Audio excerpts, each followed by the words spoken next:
Okay, so we're going to do a slightly different structure for the workout today. Just press back a bit. 8 exercises.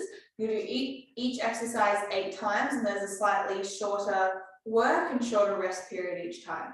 So for each exercise, you'll do 60 seconds work, 20 seconds rest, straight into 45 seconds work, 15 seconds rest, straight into 30 seconds work.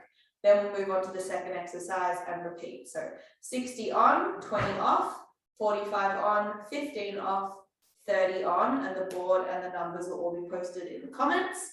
So first exercise is monster walks. Grab your booty band out, pop it around the shins or the ankles, and you'll do monster walks side to side for 1 minute, then 45, and then 30.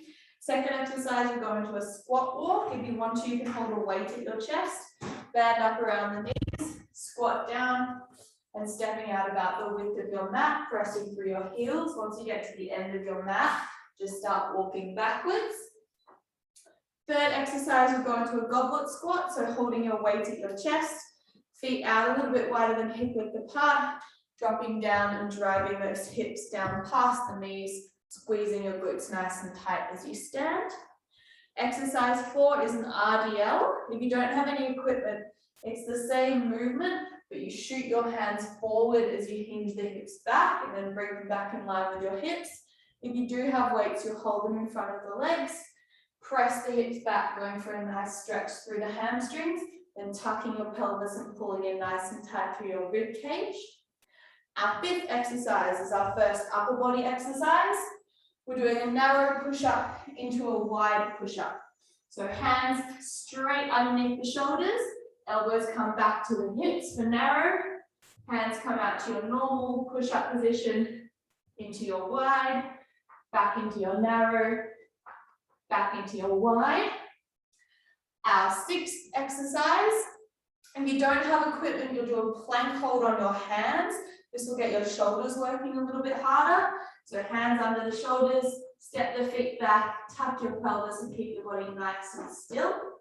If you do have equipment, you'll go into a front raise. So holding a weight in front of your chest, lifting it up to shoulder height, making sure that you're not arching through the back, but keeping your core in nice and tight. And then the last 2 are core exercises. So exercise 7, there's 2 options. You can either do a dolphin plank, forearms and toes, lift your hips, tuck your pelvis and roll back down. Or if you're not able to support yourself in a plank, hop onto hands and knees and go into alternate bird dogs for me. Keeping your body nice and still, swapping side to side. And then lastly, 2 options again. You can either pop on your back and into bicycle crunches, bringing your elbow to your opposite knee, making sure you're not pulling on your neck, driving your chin down to your chest. You want to stay nice and open through your neck and your shoulders. Or you can transfer into your leg lifts. Back is nice and neutral, lifting one leg up to 90 degrees, lowering it back to the floor and off onto the other side. So that is the workout. Board will be in the comments on our Facebook group. Enjoy.